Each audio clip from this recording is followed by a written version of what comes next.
ਸਤਿ ਸ਼੍ਰੀ ਅਕਾਲ ਦੋਸਤੋ, ਜਿਵੇਂ ਕਿ ਤੁਸੀਂ ਜਾਣਦੇ ਹੀ ਹੋ ਕਿ ਇੱਕ ਬਹੁਤ ਵੱਡੀ ਜੰਗ ਛਿੜੀ ਹੋਈ ਆ ਮੈਂ ਪੰਜਾਬ ਮੰਚ ਦੇ ਬਲਵਿੰਦਰ ਸੇਖੋਂ ਹੁਣਾਂ ਦੇ ਵਿਚਕਾਰ ਤੇ ਜਿਹੜੀ ਸਾਡੀ ਜੁਡੀਸ਼ਰੀ ਸਿਸਟਮ ਦੇ ਖਿਲਾਫ। ਤੇ ਜੋ ਕੁਝ ਉਹਨਾਂ ਨੇ ਬੋਲਿਆ ਕੀ ਸੀ, ਉਹਨਾਂ ਨੇ ਜਾਂਚ ਮੰਗੀ ਸੀ ਕਿ ਜਿਹੜੀਆਂ ਰਿਪੋਰਟਾਂ ਹੁਣ ਤੱਕ ਆਈਆਂ ਹੈ ਪੰਜਾਬ ਦੇ ਵਿੱਚ ਨਸ਼ੇ ਦੇ ਵਪਾਰ ਨੂੰ ਲੈ ਕੇ ਜਾਂ ਹੋਰ ਜਿਹੜੀਆਂ ਰਿਪੋਰਟਾਂ ਸੀ ਉਹਨਾਂ ਨੂੰ ਕੋਰਟਾਂ ਦੇ ਵਿੱਚ ਜਮ੍ਹਾਂ ਹੋਇਆ 5-6 ਸਾਲ ਤੇ ਹੋ ਗਏ ਤੇ ਉਹਨਾਂ ਨੂੰ ਖੋਲ੍ਹਿਆ ਜਾਵੇ। ਤੇ ਇਸੇ ਚੀਜ਼ ਨੂੰ ਕੋਰਟ ਦੀ ਮਾਨਹਾਨੀ ਮੰਨਿਆ ਗਿਆ। ਹਾਲਾਂਕਿ ਬਲਵਿੰਦਰ ਸੇਖੋਂ ਕੱਲ ਤਰੀਕ ਤੇ ਇਹ ਬੋਲਦੇ ਹੋਏ ਨਜ਼ਰ ਆਏ ਕਿ ਕੋਰਟ ਦੀ ਮਾਨਹਾਨੀ ਨਹੀਂ ਕੀਤੀ, ਕੋਰਟ ਦੇ ਵਿੱਚ ਬੈਠੇ ਹੋਏ ਉਹਨਾਂ ਲੋਕਾਂ ਦੀ ਜੋ ਆਪਦੀ ਜ਼ਿੰਮੇਵਾਰੀ ਨਹੀਂ ਨਿਭਾ ਰਹੇ, ਮੈਂ ਉਹਨਾਂ ਦੀ ਚਾਹੇ ਤੁਸੀਂ ਮਾਨਹਾਨੀ ਸਮਝ ਲਓ ਚਾਹੇ ਕੋਈ ਸਮਝ ਲਓ ਵੀ ਮੇਰਾ ਨਿਸ਼ਾਨਾ ਉਹ ਨਹੀਂ। ਤੇ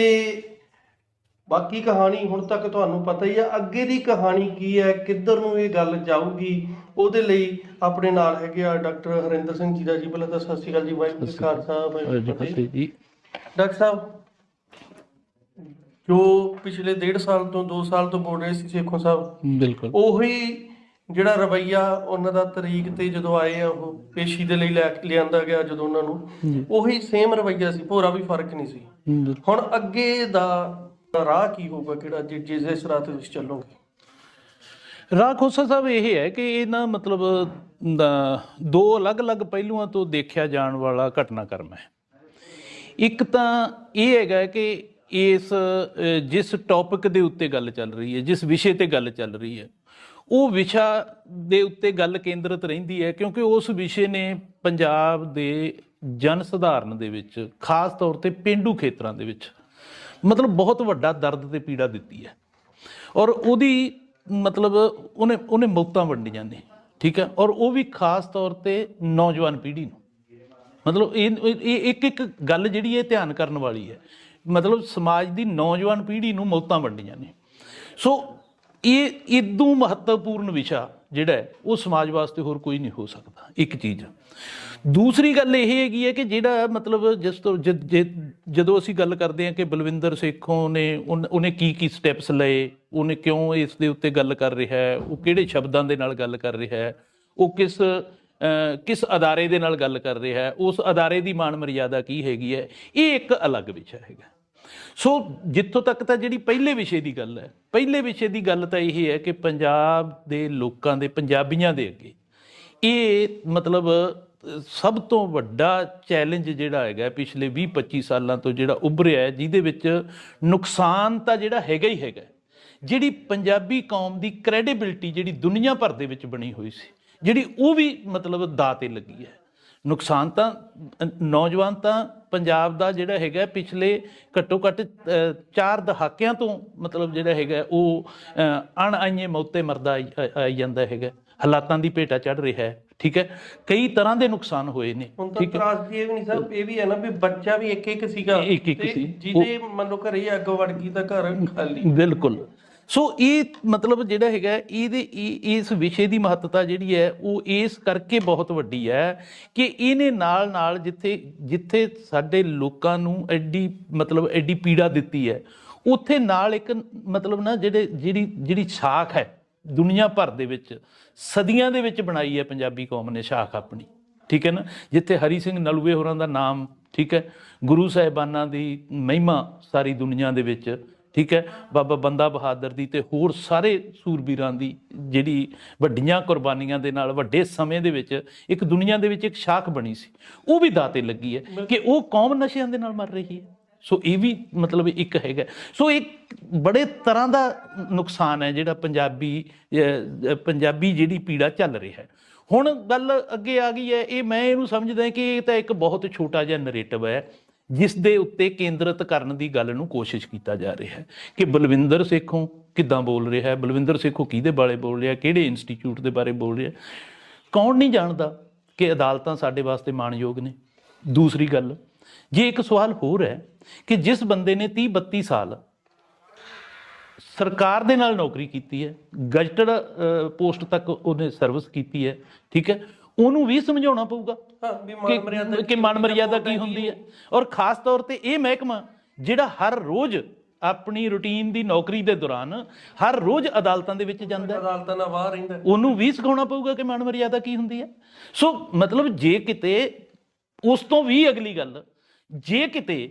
ਕੋਈ ਸ਼ਬਦ ਇਸ ਤਰ੍ਹਾਂ ਦੇ ਹੈਗੇ ਵੀ ਨੇ, ਕੋਈ ਵਰਤੇ ਗਏ ਵੀ ਨੇ, ਤਾਂ ਕੀ ਉਹ ਐਡੇ ਵੱਡੇ ਵਿਸ਼ੇ ਦੇ ਸੰਬੰਧ ਦੇ ਵਿੱਚ ਬਲਵਿੰਦਰ ਸੇਖੋਂ ਗਿਆ ਹੋਵੇ, ਮੰਨ ਲਓ ਆਪਦੇ ਪਰਸਨਲ ਕਿਸੇ ਕੇਸ ਦੀ ਖਾਤਰ, ਆਪਣੇ ਪਰਸਨਲ ਕਿਸੇ ਬੈਨੀਫਿਟ ਦੀ ਖਾਤਰ, ਜਿਵੇਂ ਆਪਾਂ ਕਹਿੰਦੇ ਬਰਖਾਸਤ ਹੋਇਆ, ਕੋਈ ਉਹ ਕੇਸ ਹੋਵੇ, ਕੋਈ ਆਪਣਾ ਨਿੱਜੀ ਜ਼ਮੀਨ ਝਗੜਾ ਹੋਵੇ, ਕਿਸੇ ਪਲਾਟ ਦਾ ਝਗੜਾ ਹੋਵੇ, ਕਿਸੇ ਗੁਆਂਢੀ ਨਾਲ ਲੜਾਈ ਜਾਂ ਕਿਸੇ ਕੋਈ ਹੋਰ ਹੋਵੇ, ਉਹਦੇ ਵਿੱਚ ਉਹ ਅਦਾਲਤ ਦੀ ਮਾਨਹਾਨੀ ਕਰੇ, ਤਾਂ ਸਾਰਿਆਂ ਨੂੰ ਇਹ ਗੱਲ ਕਹਿਣੀ ਚਾਹੀਦੀ ਹੈ ਕਿ ਬਲਵਿੰਦਰ ਸੇਖੋਂ ਨੂੰ ਇਹ ਕੰਮ ਨਹੀਂ ਕਰਨੀ ਚਾਹੀਦੀ ਸੀ, ਉਹਨਾਂ ਨੂੰ ਨਹੀਂ ਕਰਨਾ ਚਾਹੀਦਾ, ਸਾਰਾ ਸਮਾਜ ਕਹਿ ਦਿੰਦਾ ਉਹਨਾਂ ਨੂੰ। ਪਰ ਮਤਲਬ ਵਿਸ਼ੇ ਦੀ ਮਹੱਤਤਾ ਤਾਂ ਦੇਖਣੀ ਪਊਗੀ। ਨਾਲੇ ਮੰਗ ਕੀ ਹੈ, ਉਹ ਕਹਿੰਦੇ ਰਿਪੋਰਟ ਖੋਲੋ। ਮੰਗ ਕੀ ਹੈ? ਰਿਪੋਰਟ ਉਹਨਾਂ ਨੇ ਐਵੇਂ ਨਹੀਂ ਕਿਹਾ ਕਿਸੇ ਨੂੰ ਫਾਂਸੀ ਦਿਓ, ਕਿਸੇ ਨੂੰ ਸਜ਼ਾ ਦਿਓ, ਕਹਿੰਦੇ ਰਿਪੋਰਟ ਖੋਲੋ, ਇੰਨਾ ਹੀ ਕਹਿਣਾ। ਉਹ ਅਸਲ ਦੇ ਵਿੱਚ ਕੀ ਹੈਗਾ ਕਿ ਕਿਉਂਕਿ ਉਹ ਨਾਲ ਮਹੱਤਤਾ ਵੀ ਦੱਸ ਰਹੇ ਨਾ ਖੋਸਾ ਸਾਹਿਬ, ਕਿਉਂਕਿ ਮਤਲਬ ਇੱਕ ਤਾਂ ਕਿਸੇ ਵੀ ਗੱਲ ਦੇ ਸੰਬੰਧ ਦੇ ਵਿੱਚ ਨਾ, ਇੱਕ ਤਾਂ ਹੁੰਦਾ ਸਾਡੇ ਆਮ ਜਨਤਾ ਦੇ ਵਿੱਚ ਉਹਦੇ ਪ੍ਰਤੀ ਇੰਪ੍ਰੈਸ਼ਨ ਕਿ ਉਹ ਕੀ ਹੋਏਗਾ, ਇਸ ਗੱਲ ਤੋਂ ਬਾਅਦ ਕੀ ਹੋਏਗਾ। ਇੱਕ ਜਿਹੜੇ ਲੋਕ ਉਹਨੂੰ ਨੇੜਿਓਂ ਵੇਖ ਰਹੇ ਹੁੰਦੇ ਆ, ਉਹਨਾਂ ਨੂੰ ਪਤਾ ਹੁੰਦਾ ਕਿ ਇਸ ਤੋਂ ਬਾਅਦ ਕੀ ਹੋਏਗਾ। ਉਹ ਇਹ ਹੈਗਾ ਕਿ ਆਮ ਲੋਕਾਂ ਦੇ ਵਿੱਚ ਗੱਲ ਤਾਂ ਇਹ ਹੈ ਕਿ ਇਸ ਤਰ੍ਹਾਂ ਦੀਆਂ ਕੁਝ ਰਿਪੋਰਟਾਂ ਨੇ, ਉਹ ਜੇ ਖੁੱਲ੍ਹ ਜਾਣਗੀਆਂ ਤਾਂ ਉਹਦੇ ਵਿੱਚ ਕੁਝ ਲੋਕਾਂ ਦੇ ਸ਼ਾਇਦ ਨਾਮ ਸਾਹਮਣੇ ਆ ਜਾਣਗੇ, ਤਾਂ ਨਾਮ ਸਾਹਮਣੇ ਆਉਣਗੇ, ਉਹਨਾਂ ਦੇ ਉੱਤੇ ਕੋਈ ਕਾਨੂੰਨੀ ਕਾਰਵਾਈ ਹੋਊਗੀ, ਤੇ ਜਾਂ ਜਿਸ ਤਰ੍ਹਾਂ ਪਿਛਲੇ ਸਮਿਆਂ 'ਚ ਹੁੰਦਾ ਹੈ ਕਿ ਗੱਲਾਂ ਬਾਤਾਂ, ਸਾਰਾ ਤੰਤਰ ਨੰਗਾ ਹੋਊਗਾ। ਇਹ ਨਹੀਂ ਹੈ, ਮਤਲਬ ਮੈਂ ਇਹ ਕਹਿ ਰਿਹਾ ਕਿ ਜਾਂ ਇਹ ਹੋਏਗਾ ਕਿ ਉਹਨਾਂ ਤੇ ਕਾਨੂੰਨੀ ਕਾਰਵਾਈ ਹੋ ਜਾਏਗੀ, ਤੇ ਜਾਂ ਜਿਵੇਂ ਅਕਸਰ ਹੁੰਦਾ ਹੈ ਕਿ ਉਹ ਫਿਰ ਸਾਡੇ ਕਾਨੂੰਨ ਨੂੰ, ਸਾਡੀ ਪੂਰੀ ਵਿਵਸਥਾ ਨੂੰ ਕੁਝ ਲੋਕ ਜਿਵੇਂ ਕਝਾਨੀਆਂ ਦੇ ਕੇ ਪਿਛਲੇ ਲੰਬੇ ਸਮੇਂ ਦੇ ਵਿੱਚ ਨਿਕਲ ਜਾਂਦੇ ਨੇ, ਤੇ ਜਾਂ ਉਸ ਦੇ ਤਰੀਕੇ ਨਾਲ ਨਿਕਲ ਜਾਣਗੇ। ਪਰ ਬਲਵਿੰਦਰ ਸੇਖੋਂ ਕੀ ਕਹਿ ਰਿਹਾ ਹੈ? ਉਹ ਇਹ ਕਹਿ ਰਿਹਾ ਹੈ, ਬਾਰ-ਬਾਰ ਪਿਛਲੇ ਸਮੇਂ ਦੇ ਵਿੱਚ ਉਹਨਾਂ ਨੇ ਇੰਟਰਵਿਊਜ਼ ਵਗੈਰਾ ਦੇ ਵਿੱਚ ਵੀ ਕਿਹਾ ਹੈ ਕਿ ਅਸਲ ਦੇ ਵਿੱਚ ਇਹ ਮਤ ਸੋਚੋ ਕਿ ਇਹ ਰਿਪੋਰਟਾਂ ਖੁੱਲ੍ਹ ਗਈਆਂ ਤੇ ਗੱਲ ਬੰਦ ਹੋ ਜਾਣੀ ਹੈ ਜਾਂ ਕੁਝ ਲੋਕਾਂ ਤੱਕ ਸੀਮਤ ਹੈ। ਇਹਦੇ ਵਿੱਚ ਕਿਉਂਕਿ ਬਹੁਤ ਵੱਡੇ ਲੋਕ ਨੇ ਔਰ ਉਹ ਬੜੀਆਂ ਵੱਡੀਆਂ ਅਹਿਮ ਪੋਜੀਸ਼ਨਾਂ ਤੇ ਕੰਮ ਕਰਦੇ ਰਹੇ ਨੇ, ਔਰ ਜਦੋਂ ਇਹ ਗੱਲਾਂ ਸਾਹਮਣੇ ਆਉਣਗੀਆਂ ਕਿ ਜੇਕਰ ਇੰਨੀਆਂ ਅਹਿਮ ਪੋਜੀਸ਼ਨਾਂ ਤੇ ਬੈਠੇ ਹੋਏ ਲੋਕਾਂ ਦੀ ਜਾਣਕਾਰੀ 'ਚ ਸੀ ਕਿ ਇਹ ਕੰਮ ਹੋ ਰਿਹਾ, ਜਾਂ ਉਹਨਾਂ ਦੇ ਕਿਸੇ ਤਰੀਕੇ ਨਾਲ ਵਿੱਚ ਮਤਲਬ ਹੱਥ ਸੀਗੇ, ਜਾਂ ਉਹ ਵਿੱਚ ਭਾਗੀਦਾਰ ਸੀਗੇ, ਤਾਂ ਫਿਰ ਮਤਲਬ ਉਹ ਬਲਵਿੰਦਰ ਸੇਖੋਂ ਦਾ ਕਹਿਣ ਦਾ ਮਤਲਬ ਹੈ ਕਿ ਇਹਦੇ ਨਾਲ ਗੱਲ ਸ਼ੁਰੂ ਹੋਣੀ ਹੈ, ਇਹ ਖਤਮ ਨਹੀਂ ਹੋਣੀ, ਇਹਦੇ ਨਾਲ ਗੱਲ ਸ਼ੁਰੂ ਹੋਣੀ ਹੈ, ਇਹ ਰਾਹ ਖੁੱਲ੍ਹਣਾ ਹੈ। ਔਰ ਜੇਕਰ ਸਾਨੂੰ ਐਡੀ ਵੱਡੀ ਸਮੱਸਿਆ ਦਾ ਰਾਹ ਜਿਹੜੀ ਗੱਲ ਤੋਂ ਖੁੱਲ੍ਹਦਾ ਦਿਸਦਾ ਹੈ, ਫਿਰ ਕੌਣ ਲੋਕ ਹੈ ਜਿਹੜੇ ਉਸ ਸਮੱਸਿਆ ਦਾ ਹੱਲ ਨਹੀਂ ਹੋਣ ਦੇਣਾ ਚਾਹੁੰਦੇ, ਜਾਂ ਜਿਨ੍ਹਾਂ ਦਾ ਇਹ ਇੰਟਰਸਟ ਹੈ ਕਿ ਇਹਦੇ ਤੇ ਗੱਲ ਨਾ ਹੋਵੇ, ਜਾਂ ਫਿਰ ਜਿਨ੍ਹਾਂ ਦਾ ਇਹ ਇੰਟਰਸਟ ਹੈ ਕਿ ਇਹਦੇ ਵਾਸਤੇ ਸ਼ਬਦਾਵਲੀ ਕੋਈ ਹੋਰ ਹੋਵੇ। ਠੀਕ ਹੈ ਭਾਈ, ਜੇ ਸ਼ਬਦਾਵਲੀ ਇੱਕ ਬੰਦੇ ਦੀ ਮਾੜੀ ਹੋ ਸਕਦੀ ਹੈ, ਹਜ਼ਾਰਾਂ ਪੰਜਾਬੀ, ਲੱਖਾਂ ਪੰਜਾਬੀ ਇਹ ਗੱਲ ਚਾਹੁੰਦੇ ਨੇ, ਤੁਸੀਂ ਉਹਨਾਂ ਦੀ ਕਿਸੇ ਭਾਸ਼ਾ ਦੇ ਮੁਤਾਬਕ ਆਪਾਂ ਹੱਲ ਕਰ ਲਈਏ। ਕੋਈ ਉਹਨਾਂ ਦੇ ਡਾਇਲੌਗ ਜਿਹੜੇ ਪਸੰਦ ਨੇ ਆਪਾਂ ਉਹਨਾਂ ਤੋਂ ਕਹਾ ਲੈਂਦੇ ਹਾਂ ਜਾ ਕੇ, ਮਤਲਬ ਕਿ ਇਸ ਤਰ੍ਹਾਂ ਰਿਪੋਰਟਾਂ ਖੋਲ੍ਹ ਦਿਓ ਜੀ। ਸੋ ਇਹ ਤਾਂ ਐਵੇਂ ਛੋਟੀਆਂ ਗੱਲਾਂ ਨੇ, ਅਸਲ ਦੇ ਵਿੱਚ ਵਿਸ਼ੇ ਦੀ ਮਹੱਤਤਾ ਦੇ ਉੱਤੇ ਗੱਲ ਕੇਂਦਰਿਤ ਰਹਿਣੀ ਚਾਹੀਦੀ ਹੈ। ਗੱਲ ਕੀ ਹੈ ਕਿ ਜਿਵੇਂ ਹੁਣ ਤੱਕ ਵਿਕਰਮ ਮਜੀਠੀਆ ਨੂੰ ਇੱਕ ਚਿੱਟੇ ਦਾ ਟ੍ਰੇਡ ਮਾਰਕ ਬਣਾ ਕੇ ਰੱਖਤਾ ਸੀ, ਹਨਾ, ਤੇ ਹੁਣ ਉਹਨੂੰ ਕੀ ਕੀਤਾ ਗਿਆ ਕਿ ਗੇੜਾ ਜਿਹਾ ਕਢਾ ਕੇ, ਜਿਵੇਂ ਬੱਚੇ ਦੇ 6 ਵਜੇ ਤੇ ਆਪਾਂ ਕਹਿੰਦੇ ਲਿਆ ਫੂਕ ਮਾਰਦੀ ਹੈ ਨਾ, ਤੇ ਇੱਕ ਫੂਕ ਜੀ ਮਾਰ ਕੇ ਤੇ ਉਹ ਮਾਮਲਾ ਇੱਕ ਹਿਸਾਬ ਨਾਲ ਖਤਮ ਆ। ਉਹ ਅਸਲ ਦੇ ਵਿੱਚ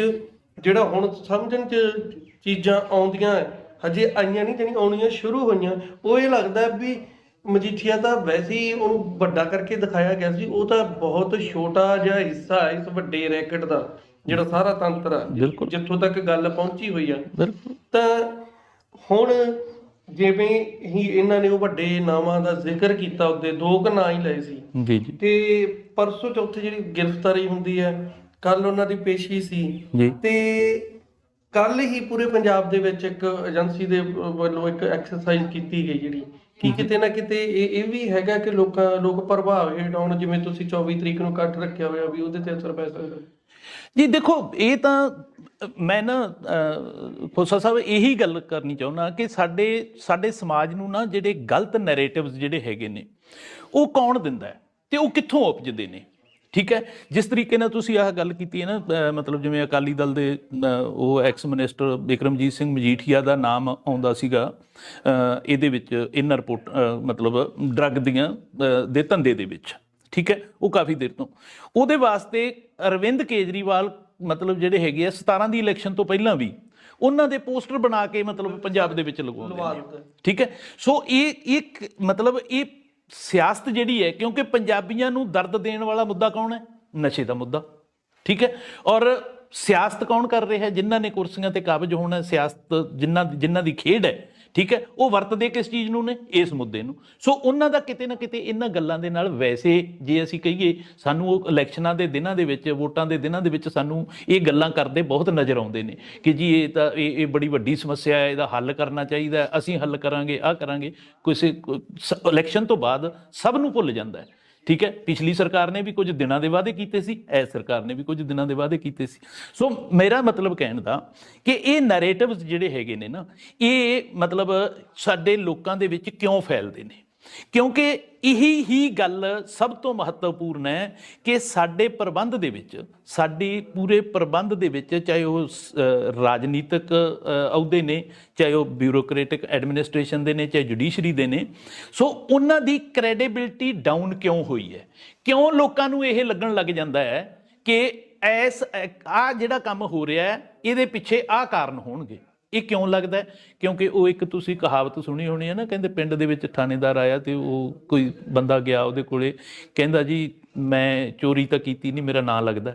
ਉਹ ਥਾਣੇਦਾਰ ਕਹਿੰਦਾ ਹੁੰਦਾ ਪਹਿਲਾਂ ਬਹੁਤ ਕੀਤੀਆਂ ਨਾ, ਤਾਂ ਲੱਗਦਾ, ਠੀਕ ਹੈ। ਸੋ ਇਹ ਨੈਰੇਟਿਵਸ ਜਿਹੜੇ ਹੈਗੇ ਆ, ਉਹਨਾਂ ਦੇ ਪਿੱਛੇ ਕਾਰਨ ਕੀ ਨੇ, ਇਹ ਗੱਲ ਤਾਂ ਅਲੱਗ ਹੁੰਦੀ ਹੈ, ਪਰ ਇਸ ਮਤਲਬ ਉੱਭਰ ਕਿਉਂ ਰਹੇ ਨੇ ਔਰ ਸਿਰਜੇ ਕਿਉਂ ਜਾ ਰਹੇ ਨੇ, ਉਹ ਜਿਹੜਾ ਹੈਗਾ ਉਹ ਗੱਲ ਜੱਗ ਜ਼ਾਹਰ ਹੋ ਚੁੱਕੀ ਹੈ ਕਿ ਪਿਛਲੇ ਸਮਿਆਂ ਦੇ ਵਿੱਚ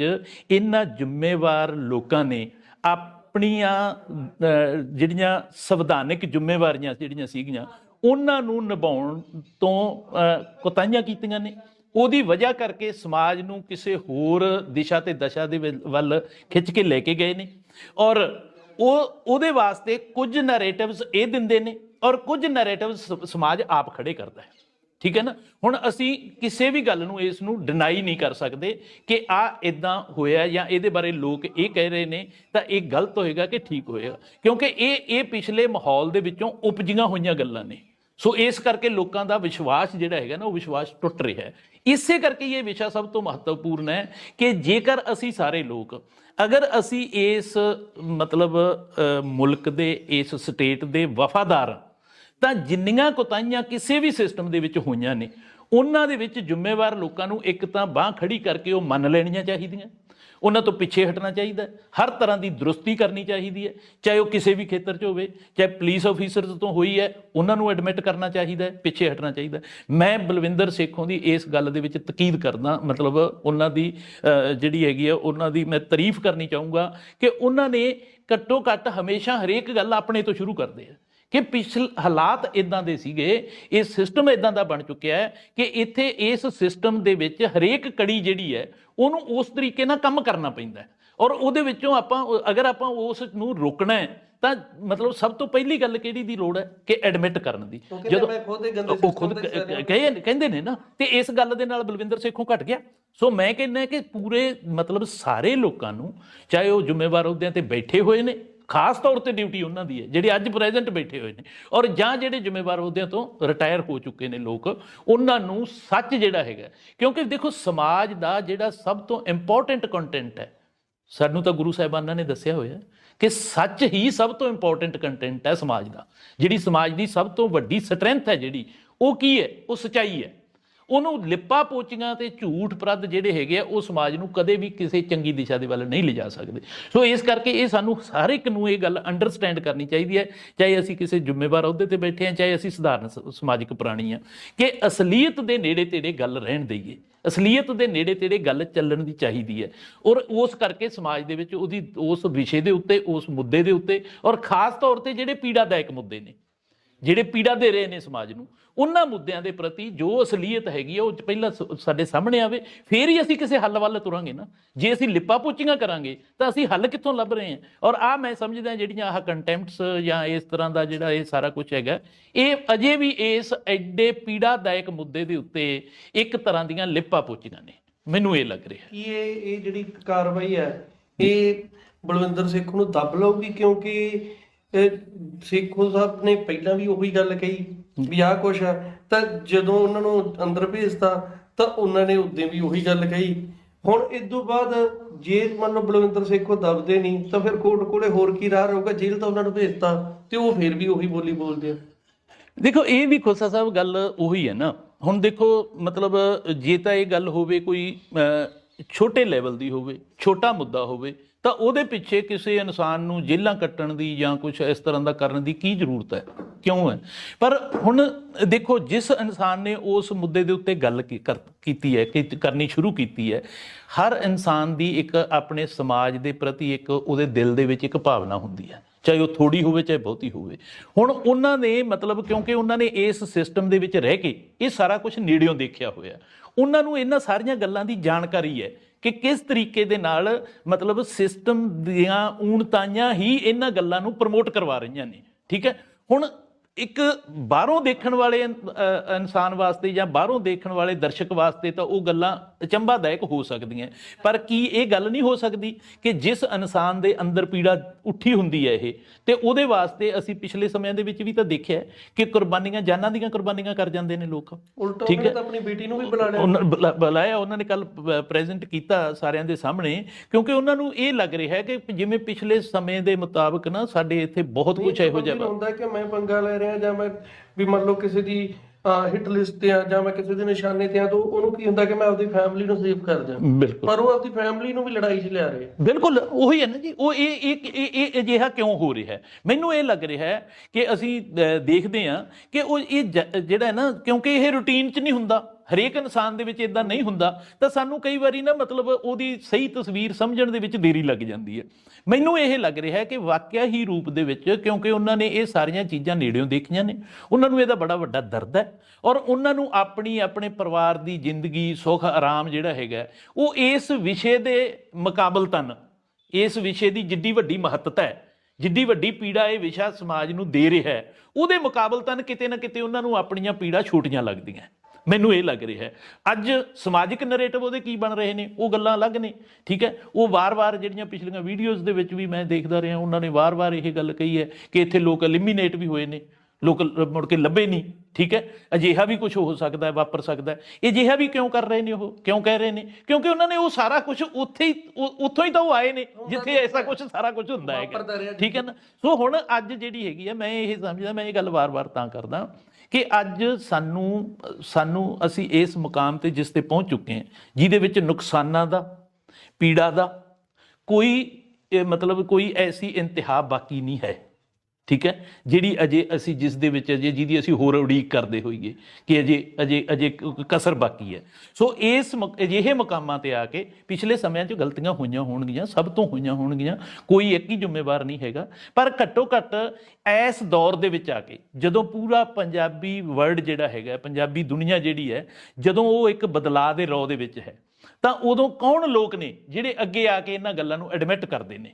ਚਾਹੇ ਉਹ ਗਲਤੀ ਨੂੰ ਐਡਮਿਟ ਕਰਨ, ਚਾਹੇ ਚੰਗੇ ਕੀਤੇ ਕਾਰਜ ਨੂੰ ਦੱਸਣ, ਚਾਹੇ ਜੋ ਵੀ ਪਿਛਲੇ ਸਮਿਆਂ ਦੇ ਵਿੱਚ ਹੋਇਆ ਉਹਨੂੰ ਅੱਗੇ ਆ ਕੇ ਮਤਲਬ ਅੱਗੇ ਰੱਖਣ। ਮੈਨੂੰ ਲੱਗਦਾ ਇਹ ਹੈ, ਇਸੇ ਕਰਕੇ ਉਹਨਾਂ ਨੇ ਇੱਕ ਤੁਸੀਂ ਹੋਰ ਵੇਖਿਆ ਹੋਣਾ, ਮੈਂ ਦੇਖਿਆ ਉਹਨਾਂ ਨੇ ਨਾਲੋਂ ਨਾਲ ਜਿਹੜਾ ਨਾ ਬਾਹਰ ਨਿਕਲ ਕੇ 24 ਤਰੀਕ ਦਾ ਜਿਹੜਾ ਉੱਥੇ ਉਹਨਾਂ ਦੀ ਹਾਈ ਕੋਰਟ ਦੇ ਵਿੱਚ ਹੈ ਪਿੱਛੇ, ਤਾਂ ਉਸ ਦੇ ਮਾਮਲੇ ਦੇ ਵਿੱਚ ਵੀ ਉਹਨਾਂ ਨੇ ਇੱਕ ਤਾਂ ਬੜਾ ਤਾਨਾ ਮਿਹਣਾ ਮਾਰਿਆ ਸਾਰੇ ਪੰਜਾਬੀਆਂ ਨੂੰ ਕਿ ਜਿਹੜੇ ਇਸ ਪੰਜਾਬ ਦੀ ਧਰਤੀ ਦੇ ਉੱਤੇ ਰਹਿਣ ਵਾਲੇ ਲੋਕ ਹੈ, ਇਹ ਸਾਰੇ ਮਤਲਬ ਲਾਸ਼ਾਂ ਤੇ ਬਦਲ ਚੁੱਕੇ ਹੈ, ਵੀ ਬੋਲਦੇ ਨਹੀਂ ਹੈ, ਹਾਂ ਜਿਵੇਂ ਆਪਾਂ ਕਹਿੰਦੇ ਹਾਂ। ਸੋ ਇਹਨਾਂ ਗੱਲਾਂ ਨੂੰ ਵੀ ਕਈ ਤਰ੍ਹਾਂ ਨਾਲ ਲਿਆ ਜਾਂਦਾ ਹੈਗਾ ਸਾਡੇ ਮਤਲਬ, ਪਰ ਅਸਲ ਦੇ ਵਿੱਚ ਕੀ ਹੈ ਮਤਲਬ ਕਹਿਣ ਦਾ ਕੀ ਹੈ? ਉਹਨਾਂ ਨੇ 24 ਤਰੀਕ ਦਾ ਜਿਹੜਾ ਉੱਥੇ ਇਹ ਮਤਲਬ ਲੋਕਾਂ ਨੂੰ ਨਾ ਇੱਕ ਹਲੂਣਾ ਦੇਣ ਵਾਸਤੇ ਕਿ ਅਗਰ ਇਹ ਵਿਸ਼ੇ ਦੀ ਮਹੱਤਤਾ ਜਿੱਡੀ ਵੱਡੀ ਹੈਗੀ ਹੈ, ਤੁਸੀਂ ਸਾਰੇ ਲੋਕ ਜਾਗੀਏ, ਮਤਲਬ ਜਿਉਂਦੇ ਹੁਣ ਦੇ ਸਬੂਤ ਪਹੁੰਚਣਾ ਦੇਈਏ, ਔਰ ਖਾਸ ਤੌਰ ਤੇ ਪੰਜਾਬੀ ਲੋਕ, ਜਿਹੜੇ ਪੰਜਾਬੀ ਲੋਕ ਨਾ ਸਬੂਤ ਦੇਣ ਇਸ ਗੱਲ ਦਾ, ਜਿੱਧਰੋਂ ਚੈਲੰਜ ਹੋਵੇ ਤਾਂ ਫਿਰ ਵੱਧ ਕੇ ਜਾਂਦੇ ਆਪਾਂ ਜੀਰਾ ਫੈਕਟਰੀ ਪਰ ਵੀ। ਬਿਲਕੁਲ। ਤੇ ਜਿਹੜੇ ਸੋਸ਼ਲ ਮੀਡੀਆ ਤੇ ਇਸ ਮੁੱਦੇ ਨੂੰ ਲੈ ਕੇ ਨਾ ਜਿਹੜਾ ਦੇਖ ਰਹੇ ਅਸੀਂ, ਸੇਖੋਂ ਸਾਹਿਬ ਬਹੁਤ ਵਧੀਆ, ਉਹਨਾਂ ਨੂੰ ਸਪੋਰਟ ਮਿਲ ਰਹੀ ਹੈ, ਉਹਨਾਂ ਦੇ ਹੱਕ 'ਚ ਲੋਕ ਲਿਖ ਰਹੇ ਆ, ਬੋਲ ਰਹੇ ਆ, ਵੱਖ-ਵੱਖ ਸੰਸਥਾਵਾਂ ਵੀ ਆ ਰਹੀਆਂ। ਤੇ ਜਿਹੜੀ ਇੱਕ ਵੱਖਰੀ ਚੀਜ਼ ਦੇਖਣ ਨੂੰ ਮਿਲੀ ਸੀ ਕਿ ਕੋਰਟ ਦੇ ਵਿੱਚ ਜਿਹੜਾ ਐਡਵੋਕੇਟ ਹੁੰਦਾ, ਵਕੀਲ ਹੁੰਦਾ, ਉਹ ਆਪਦੇ ਮਦਈ ਦੇ ਲਈ ਕਾਗਜ਼ ਰੱਖ ਕੇ ਜੱਜ ਦੇ ਮੇਜ਼ ਤੇ ਤਾਂ ਲੜਦਾ ਹੁੰਦਾ। ਇੱਥੇ ਪਹਿਲੀ ਵਾਰ ਗੱਲ 'ਚ ਉਹ ਕਹਿੰਦੇ ਵੀ ਬਲਵਿੰਦਰ ਸੇਖੋਂ ਨੇ ਮਾਨਹਾਨੀ ਕੀਤੀ ਹੈ, ਤੇ ਉਹ ਗੱਲ 'ਚ ਪਟੀ ਪਾ ਕੇ ਉਹ ਲਿਖ ਕੇ ਉੱਪਰ ਬੈਠੇ ਆ ਕਿ ਮੈਂ ਵੀ ਬਲਵਿੰਦਰ ਸੇਖੋਂ ਆ। ਵਕੀਲਾਂ ਦਾ ਪਹਿਲੀ ਵਾਰ ਇਸ ਤਰ੍ਹਾਂ ਦਾ ਰੂਪ ਦੇਖਣ ਨੂੰ ਮਿਲਿਆ। ਤਾਂ ਤੁਹਾਨੂੰ ਕੀ ਲੱਗਦਾ ਕਿ ਜਿਹੜੀ ਆਉਂਦੀ 24 ਤਰੀਕ ਨੂੰ ਜਿਹੜਾ ਗੁਰਦੁਆਰਾ ਅੰਬ ਸਾਹਿਬ ਦੇ ਵਿੱਚ ਤੁਹਾਡਾ ਪ੍ਰੋਗਰਾਮ ਹੈ, ਜਿਹੜਾ ਸੱਦਾ ਦਿੱਤਾ ਉਸੇ ਦਿਨ, ਇੱਕ ਤਾਂ ਉਹਦਾ ਟਾਈਮ ਦੱਸ ਦਿਓ ਵੀ ਕਿੰਨਾ ਹੋਊਗਾ, ਤੇ ਇੱਕ ਇਹ ਦੱਸਿਓ ਵੀ ਤੁਹਾਨੂੰ ਕੀ ਲੱਗਦਾ ਕਿੰਨਾ ਕੁ ਹਿਊਜ ਰਿਸਪੌਂਸ ਆ ਜਿਹੜਾ ਤੁਹਾਨੂੰ ਦੇਖਣ ਨੂੰ ਮਿਲਦਾ। ਹਾਂ, ਉਸ ਦਿਨ 24 ਤਰੀਕ ਨੂੰ ਗੁਰਦੁਆਰਾ ਆਮ ਸਾਹਿਬ ਮੋਹਾਲੀ ਜਿਹੜਾ ਹੈਗਾ 10:30 ਵਜੇ ਤੱਕ ਦਾ ਸਾਰੀ ਸੰਗਤ ਨੂੰ ਮਤਲਬ ਬੇਨਤੀ ਕੀਤੀ ਹੈ ਵੀ ਉੱਥੇ ਆਓ, ਆਪਾਂ ਇਸ ਵਿਸ਼ੇ ਦੀ ਜਿਹੜੀ ਮਹੱਤਤਾ ਨੂੰ ਉਭਾਰੀਏ, ਇਹਨੂੰ ਗਲਤ ਤਰੀਕਿਆਂ ਦੇ ਨਾਲ ਇਹਦੀ ਵਿਆਖਿਆ ਜਿਹੜੀ ਕੀਤੀ ਜਾ ਰਹੀ ਹੈ ਉਹ ਗਲਤ ਵਿਆਖਿਆ ਨਾ ਹੋਣ ਦੇਈਏ, ਇਹਦੀ ਸਹੀ ਵਿਆਖਿਆ, ਸਹੀ ਰੂਪ, ਸਹੀ ਮਹੱਤਤਾ ਜਿਹੜੀ ਹੈਗੀ ਉਹ ਰੱਖੀ ਜਾਵੇ, ਉਹਦੇ ਤੇ ਵਿਚਾਰਿਆ ਜਾਵੇ, ਤਾਂ ਕਿ ਉਸ ਤਰ੍ਹਾਂ ਦਾ ਮਾਈਂਡ ਸੈੱਟ ਤਿਆਰ ਹੋਵੇ ਸਾਡੇ ਸਾਰੇ ਸਿਸਟਮ ਦਾ ਕਿ ਅਸੀਂ ਇਹਨੂੰ ਗੱਲ ਬਲਵਿੰਦਰ ਸੇਖੋਂ ਦੀ ਨਹੀਂ ਹੈ, ਗੱਲ ਮੁੱਦੇ ਦੀ ਹੈ, ਗੱਲ ਇਸ ਮਸਲੇ ਦੀ ਹੈ, ਇਸ ਤੇ ਗੱਲ ਅੱਗੇ ਵਧੇ। ਸੋ ਮੈਨੂੰ ਇਹ ਲੱਗਦਾ ਜਿਹੜਾ ਖੋਸਾ ਸਾਹਿਬ ਜਿਸ ਤਰ੍ਹਾਂ ਤੁਸੀਂ ਇਹ ਗੱਲ ਕੀਤੀ ਹੈ ਨਾ ਕਿ ਮਤਲਬ ਇਸ ਤਰ੍ਹਾਂ ਮਤਲਬ ਆਪਣੇ ਉਹ ਪਾ ਕੇ ਕਿ ਮੈਂ ਵੀ ਬਲਵਿੰਦਰ ਸੇਖੋਂ ਹਾਂ, ਇਹ ਮਤਲਬ ਇਹ ਜਿਹੜੇ ਕਾਮਨ ਕਾਜ਼ ਹੁੰਦੇ ਨੇ, ਜਦੋਂ ਕਾਮਨ ਕਾਜ਼ ਦੇ ਵਾਸਤੇ ਅਸੀਂ ਸਾਡੇ ਕੋਲੇ ਤਾਂ ਵੇਖੋ ਮਤਲਬ ਇੱਕ ਹਰ ਰੋਜ਼ ਅਸੀਂ ਆਪਣੇ ਸਮਾਜ ਦੇ ਵਿੱਚ ਤਾਂ ਇਹਨਾਂ ਗੱਲਾਂ ਦੀ ਪ੍ਰੈਕਟਿਸ ਕਰਦੇ ਹਾਂ। ਜਿਸ ਤਰ੍ਹਾਂ ਉਦਾਹਰਨ ਦੇ ਤੌਰ ਤੇ ਲੈ ਲਈਏ, ਸਾਡਾ ਕੋਈ ਸਾਂਝਾ ਪ੍ਰੋਗਰਾਮ ਹੁੰਦਾ ਗੁਰਦੁਆਰਾ ਸਾਹਿਬ ਚਾਹੇ ਜਾਂ ਕਿਤੇ ਵੀ ਅਸੀਂ ਮਤਲਬ ਉਹ ਕਰਦੇ ਹਾਂ, ਤਾਂ ਉੱਥੇ ਜਦੋਂ ਅਸੀਂ ਸੇਵਾ ਕਰਦੇ ਹਾਂ ਉਦੋਂ ਚਾਹੇ ਕੋਈ ਵੱਡਾ ਹੋਵੇ ਚਾਹੇ ਛੋਟਾ ਹੋਵੇ, ਚਾਹੇ ਕੋਈ ਆਫੀਸਰ ਹੋਵੇ ਚਾਹੇ ਕੋਈ ਮੁਲਾਜ਼ਮ ਹੋਵੇ, ਕੋਈ ਮਤਹਿਤ ਹੋਵੇ ਜਾਂ ਉੱਪਰ ਹੋਵੇ, ਉੱਥੇ ਸਭ ਕੁਝ ਬਰਾਬਰ ਹੋ ਜਾਂਦਾ ਨਾ। ਉੱਥੇ ਅਸੀਂ ਕਿਉਂਕਿ ਇੱਕ ਕਿਸੇ ਵੱਡੇ ਕਾਰਜ ਵਾਸਤੇ ਅਸੀਂ ਉੱਥੇ ਖੜੇ ਹੋਏ ਹਾਂ, ਅਸੀਂ ਕਿਸੇ ਵੱਡੇ ਕਾਰਜ ਅੱਗੇ ਹੈ ਸਾਡਾ ਆਪਣਾ ਨਿੱਜ ਜਾਂ ਸਾਡਾ ਰੁਤਬਾ ਜਾਂ ਸਾਡੀ ਉਹ ਨਹੀਂ ਹੈਗੀ। ਸੋ ਇਸੇ ਤਰੀਕੇ ਨਾਲ ਚਾਹੇ ਬੰਦਾ ਕਿਸੇ ਵੀ ਅਹੁਦੇ ਤੇ ਹੋਵੇ, ਚਾਹੇ ਬੰਦਾ ਕਿਸੇ ਵੀ ਮਤਲਬ ਲੈਵਲ ਦਾ ਹੋਵੇ, ਉਹ ਜਦੋਂ ਮੁੱਦੇ ਦੀ ਗੱਲ ਆਉਂਦੀ ਹੈ, ਜਦੋਂ ਕਾਰਜ ਵੱਡਾ ਹੁੰਦਾ, ਠੀਕ ਹੈ ਨਾ, ਉਹ ਜਿਹੜਾ ਕਾਮਨ ਕਾਜ਼ ਹੈ ਜਿਹੜਾ ਉਹ ਵੱਡਾ ਹੁੰਦਾ, ਤਾਂ ਉਦੋਂ ਫਿਰ ਉਹਨੂੰ ਇਹ ਗੱਲ ਮਜਬੂਰਨ ਕਹਿਣੀ ਪੈਂਦੀ ਹੈ ਕਿ ਮੈਂ ਉਹ ਨਹੀਂ ਹਾਂ ਜੋ ਮੈਂ ਮਤਲਬ ਇੱਥੇ ਦੁਨੀਆਦਾਰੀ ਦੇ ਵਿੱਚ ਸਾਹਮਣੇ ਹੈ, ਮੈਂ ਉਹ ਹਾਂ ਜਿਹੜਾ ਅੱਜ ਇਸ ਮੁੱਦੇ ਤੇ ਗੱਲ ਕਰ ਰਿਹਾ, ਮੈਂ ਵੀ ਉਹ ਹਾਂ, ਮਤਲਬ ਕਿ ਮੈਂ ਵੀ ਉਸੇ ਤਰੀਕੇ ਦੇ ਨਾਲ ਆਪਣੇ ਆਪ ਨੂੰ ਐਕਸਪ੍ਰੈਸ ਕਰਨਾ ਚਾਹੁੰਦਾ। ਤਾਂ ਕੁਦਰਤੀ ਗੱਲ ਹੈ ਉੱਥੇ ਚਾਹੇ ਕੋਈ ਵਕੀਲ ਹੋਵੇ, ਚਾਹੇ ਜੱਜ ਹੋਵੇ, ਚਾਹੇ ਕੋਈ ਮਤਲਬ ਹੋਰ ਕੋਈ ਲੈਂਡਲੋਰਡ ਹੋਵੇ, ਚਾਹੇ ਕੋਈ ਬਿਲਕੁਲ ਮਤਲਬ ਜਿਹੜਾ ਕੋਈ ਮਾਤੜ ਬੰਦਾ ਹੋਵੇ, ਉਹ ਸਾਰੇ ਦੇ ਸਾਰੇ ਹੀ ਇਹ ਮਹਿਸੂਸ ਕਰਦੇ ਆ ਕਿ ਸਾਡੇ ਵਾਸਤੇ ਵਿਸ਼ਾ ਮਹੱਤਵਪੂਰਨ ਹੈ, ਗੱਲ ਇਸ ਵਿਸ਼ੇ ਤੇ ਰਹਿਣੀ ਚਾਹੀਦੀ ਹੈ, ਨਾ ਕਿ ਗੱਲ ਇਹਦੇ ਵਿਸ਼ੇ ਤੋਂ ਬਾਹਰ ਜਾਣੀ ਚਾਹੀਦੀ ਹੈ। ਉੱਥੇ ਫਿਰ ਇਹੋ ਜਿਹੀਆਂ ਐਕਸਰਸਾਈਜ਼ ਜਾਂ ਇਹੋ ਜਿਹੀਆਂ ਗੱਲਾਂ ਅਕਸਰ ਹੀ ਵੇਖਣ ਨੂੰ ਮਿਲਦੀਆਂ। ਲੋਕ ਪਤਾ ਨਹੀਂ ਕਿੰਨੇ ਕੁ ਤੋਂ ਪਹਿਲਾਂ ਪੰਜਾਬੀਆਂ ਕੋਲ ਤਾਂ ਬੜੀਆਂ ਉਦਾਹਰਨਾਂ ਨੇ ਇਹਨਾਂ ਚੀਜ਼ਾਂ ਦੀਆਂ, ਬੜੇ ਵੱਡਿਆਂ ਨੇ ਆ ਕੇ ਛੋਟੇ ਮਤਲਬ ਨਿਮਾਣੇ ਬਣ ਕੇ ਮਤਲਬ ਜਦੋਂ ਇਹ ਸਾਂਝੇ ਕਾਰਜਾਂ ਦੇ ਵਾਸਤੇ ਮਤਲਬ ਉਹਨਾਂ ਨੇ ਉਹ ਕੀਤਾ ਹੈਗਾ। ਤੇ ਅਖੀਰਲਾ ਸਵਾਲ ਦਾ ਜਵਾਬ ਹਾਂ ਜਾਂ ਨਾ ਜੀ ਨਿਬੇੜ ਦਿਆਂਗੇ ਆਪਾਂ ਜੀ। ਮਜੀਠੀਆ ਦੀਆਂ ਫੋਟੋ ਲੱਗੀਆਂ ਪੰਜਾਬ ਦੇ ਵਿੱਚ, ਹਾਂ, ਉਦੋਂ ਵੀ ਕੇਸ ਜਿਹੜਾ ਫਾਇਰ ਰਿਪੋਰਟਸ ਦੀ ਉਹ ਕੋਰਟ ਤੱਕ ਗਈ ਸੀ, ਉਹ ਬਾਹਰ ਕਿਤੇ ਜਨਤਕ ਨਹੀਂ ਹੋਈ ਸੀ, ਤਾਂ ਮਜੀਠੀਆ ਦੀਆਂ ਤਸਵੀਰਾਂ ਲਾਤੀਆਂ ਸੀ ਨਾ ਵੀ ਉਹਦਾ ਦੋਸ਼ੀ ਗੁਰਦਾਨਕੇ ਜਾਂ ਉਹਦਾ ਜ਼ਿੰਮੇਵਾਰ ਗੁਰਦਾਨਕੇ। ਤਾਂ ਜਿਹੜੇ ਹੁਣ ਨਾਮ ਇਹਨਾਂ ਨੇ ਜਨਤਕ ਕਰਤੇ, ਸੇਮ ਪੋਜੀਸ਼ਨ ਆ, ਰਿਪੋਰਟਾਂ ਹੁਣ ਵੀ ਉਵੇਂ ਹੀ ਪਈਆਂ ਤੇ ਨਾਮ ਬਾਹਰ ਆ ਗਏ। ਕੀ 24 ਨੂੰ ਚੋਣਾਂ ਆ ਰਹੀਆਂ, ਕੀ ਲੱਗਦਾ ਵੀ ਹੁਣ ਕੋਈ ਪਾਰਟੀ ਹੌਸਲਾ ਕਰ ਸਕੂਗੀ ਵੀ ਇਹ ਤਸਵੀਰਾਂ ਵੀ ਲਾਈਏ ਵੀ ਆਹ ਫਲਾਨਾ ਕੰਮ ਕਰਦਾ? ਹਾਂ ਦੇਖੋ, ਜੇ ਤਾਂ ਇਹਦੇ ਵਿੱਚ ਵੀ ਖੋਸਾ ਸਾਹਿਬ ਬਸ ਉਹੀ ਦੋਨੇ ਗੱਲਾਂ ਨੇ ਨਾ ਕਿ ਇਹ ਜਿਹੜਾ ਸਿਸਟਮ ਹੈ ਨਾ, ਜੋ ਤਸਵੀਰਾਂ ਪੇਸ਼ ਕਰ ਰਿਹਾ, ਜੋ ਨਰੇਟਿਵਸ ਦੁਨੀਆ ਦੇ ਸਾਹਮਣੇ ਆ ਰਹੇ ਨੇ, ਹੈ ਨਾ, ਉਹਦੇ ਮੁਤਾਬਕ ਤਾਂ ਇਹ ਲੱਗਦਾ ਹੈ ਕਿ ਇਹ ਕਦੇ ਵੀ ਮਤਲਬ ਆਪਣੇ ਮਤਲਬ ਜਿਹੜੇ ਹਥਿਆਰ ਹੈ ਨਾ ਉਹਨਾਂ ਨੂੰ ਵੀ ਵਰਤਣ ਦੇ ਵਾਸਤੇ ਤੇ ਉਹਨਾਂ ਨੂੰ ਸੁੱਟਣ ਦੇ ਵਾਸਤੇ ਮਿੰਟ ਲਾਉਂਦੇ ਨੇ, ਠੀਕ ਹੈ ਨਾ। ਸਾਨੂੰ ਤਾਂ ਇਹੀ ਦੇਖ ਰਿਹਾ ਹੈ, ਸਾਡੇ ਆਮ ਲੋਕਾਂ ਦੇ ਵਿੱਚ ਇਹ ਗੱਲ ਪ੍ਰਚਲਿਤ ਹੋ ਰਹੀ ਹੈ ਔਰ ਆਮ ਲੋਕ ਇਹ ਸਮਝ ਰਹੇ ਨੇ, ਠੀਕ ਹੈ। ਇਹਨਾਂ ਨੇ ਵੱਡੇ ਘੋੜੇ ਜਿਹੜੇ ਹੈਗੇ ਆਪਣੇ ਆਪ ਹੀ ਸੁੱਟਦੇ ਵੀ ਰਹਿੰਦੇ ਨੇ ਤੇ ਠੀਕ ਹੈ, ਉਹਨਾਂ ਨੂੰ ਵਰਤਦੇ ਵੀ ਰਹਿੰਦੇ ਨੇ। ਸੋ ਇਹ ਤਾਂ ਇਹਨਾਂ ਤੋਂ ਤਾਂ ਭਾਈ ਜੇਕਰ ਤਾਂ ਗੱਲ ਇਸੇ ਦਿਸ਼ਾ ਦੇ ਵਿੱਚ ਹੀ ਅੱਗੇ ਵੱਧਦੀ ਹੈ, ਇਸੇ ਦਿਸ਼ਾ ਦੇ ਵਿੱਚ ਅੱਗੇ ਵੱਧ ਕੇ ਚੋਣਾਂ ਆਉਂਦੀਆਂ ਨੇ, ਇਲੈਕਸ਼ਨਸ ਆਉਂਦੀਆਂ ਨੇ, ਜਾਂ ਕੋਈ ਹੋਰ ਅੱਗੇ ਸਾਡੇ ਦਿਨ ਦਿਹਾੜ ਤਿੱਥ ਤਿਉਹਾਰ ਸਾਰੇ ਮਤਲਬ ਅਸੀਂ ਇਸ ਰੌ ਦੇ ਵਿੱਚ ਜਾਂਦਿਆਂ ਹੋਇਆਂ ਮਨਾਉਂਦੇ ਹਾਂ, ਫਿਰ ਤਾਂ ਅਜਿਹਾ ਕੁਝ ਵੇਖਣ ਨੂੰ ਮਿਲਦਾ ਹੀ ਰਹੂਗਾ। ਪਰ ਮੈਂ ਇਹ ਸਮਝਦਾ ਹਾਂ ਕਿ ਪੰਜਾਬ ਹੁਣ ਜਿਹੜਾ ਆਉਣ ਵਾਲਾ ਭਵਿੱਖ ਹੈ ਨਾ, ਜਿਹੜੇ ਪਾਸੇ ਨੂੰ ਪੰਜਾਬ ਜਾ ਰਿਹਾ ਹੈ, ਉਹਦੇ ਵਿੱਚ ਮੈਨੂੰ ਲੱਗਦਾ ਵੀ ਸ਼ਾਇਦ ਇਹ ਜਿਹੜੀਆਂ ਸੀਗੀਆਂ ਨਾ, ਇਹ ਮਤਲਬ ਕੁਝੀਆਂ ਚਾਲਾਂ ਤੇ ਮਤਲਬ ਇਹ ਜਿਹੜੀਆਂ ਘਿਨਾਉਣੀਆਂ ਤਸਵੀਰਾਂ ਇਹ ਦਿਖਣੀਆਂ ਬੰਦ ਹੋ ਜਾਣਗੀਆਂ ਥੋੜ੍ਹੇ ਸਮੇਂ 'ਚ ਹੀ। ਮਤਲਬ ਕਿ ਇੱਕ ਰੌ ਦੇ ਵਿੱਚ ਨੇ ਪੰਜਾਬੀ, ਤੇ ਉਹ ਹੁਣ ਜਿਹੜੀ ਹੈ ਨਾ, ਜਿਹੜੀਆਂ ਸੱਚ ਦੀਆਂ ਤਸਵੀਰਾਂ, ਜਿਹੜੀਆਂ ਅਸਲੀਅਤ ਦੇ ਨੇੜੇ ਹੈ, ਉਹ ਉੱਭਰਨੀਆਂ ਸ਼ੁਰੂ ਹੋਣਗੀਆਂ। ਜਿਹੜੀਆਂ ਵੈਸੇ ਤਾਂ ਮਤਲਬ ਪਿਛਲੇ ਲੰਬੇ ਸਮੇਂ ਤੋਂ ਹੀ, ਪਰ ਖਾਸ ਤੌਰ 'ਤੇ ਜਿਹੜਾ ਪਿਛਲੇ 25-30 ਸਾਲਾਂ ਤੋਂ ਇਸ ਧਰਤੀ ਦੇ ਉੱਤੇ ਜਿਹੜਾ ਸੱਚ ਜਿਹੜਾ ਪੈਰਾਂ ਹੇਠਾਂ ਲਤਾੜਿਆ ਨਾ, ਬੂਟਾਂ ਦੇ ਹੇਠਾਂ ਮਲਿਆ ਗਿਆ ਹੈ, ਜਿਹੜਾ ਉਹ ਮੈਨੂੰ ਐਂ ਲੱਗਦਾ ਕਿ ਉਹ ਹੁਣ ਉੱਭਰਨਾ ਸ਼ੁਰੂ ਹੋਊਗਾ। ਤੇ ਜਿਹੜੀਆਂ ਤਸਵੀਰਾਂ ਦੀ ਆਪਾਂ ਗੱਲ ਕਰਦੇ ਹਾਂ, ਕਿਉਂਕਿ ਪਿਛਲੀਆਂ ਇਲੈਕਸ਼ਨਾਂ, ਪਿਛਲੇ ਦੌਰਾਂ ਦੇ ਵਿੱਚ, ਪਿਛਲੇ ਤਿੱਥ ਤਿਉਹਾਰਾਂ ਦੇ ਵਿੱਚ ਅਸੀਂ ਅਜਿਹਾ ਕੁਝ ਉੱਭਰਦਾ ਦੇਖਦੇ ਰਹੇ ਹਾਂ। ਝੂਠ ਦੀਆਂ ਤਸਵੀਰਾਂ ਵੱਡੀਆਂ ਹੁੰਦੀਆਂ ਹੋ ਕੇ ਸਮਾਜ ਦੇ ਸਾਹਮਣੇ ਆਉਂਦੀਆਂ ਰਹੀਆਂ, ਤੇ ਸੱਚ ਜਿਹੜਾ ਹੈਗਾ ਉਹ ਮਤਲਬ ਪੈਰਾਂ ਹੇਠ ਦਰੜੀ ਦਾ ਰਿਹਾ। ਮੈਨੂੰ ਐਂ ਲੱਗਦਾ ਹੈ ਕਿ ਹੁਣ ਰੌ ਬਦਲ ਗਿਆ, ਹੁਣ ਸੱਚ ਉੱਭਰ ਕੇ ਅੱਗੇ ਆਊਗਾ, ਤੇ ਜਿਹੜੀਆਂ ਵੱਡੀਆਂ ਤਸਵੀਰਾਂ ਜਿਹੜੀਆਂ ਉਭਾਰ ਕੇ ਜਿਨ੍ਹਾਂ ਦੇ ਪਿੱਛੇ ਸਚਾਈ ਨਹੀਂ ਸੀਗੀ, ਉਹ ਤਸਵੀਰਾਂ ਜਿਹੜੀਆਂ ਮੱਧਮ ਪੈਣਗੀਆਂ। ਤੇ ਪੂਰੀ ਤਰ੍ਹਾਂ ਕਿੰਨੇ ਚਿਰ 'ਚ ਡਿੱਗਦੀਆਂ ਨੇ ਇਹ ਗੱਲ ਤਾਂ ਅਲੱਗ ਹੈ, ਪਰ ਮੱਧਮ ਹੁੰਦੀਆਂ ਜ਼ਰੂਰ ਨਜ਼ਰ ਆਉਂਦੀਆਂ ਇਸ ਰੌ ਦੇ ਵਿੱਚ। ਉਮੀਦ ਕਰਾਂਗੇ ਪੰਜਾਬ ਦੇ ਲਈ ਚੰਗਾ ਸਮਾਂ ਜਲਦੀ ਆਵੇ। ਬਹੁਤ ਮਿਹਰਬਾਨੀ।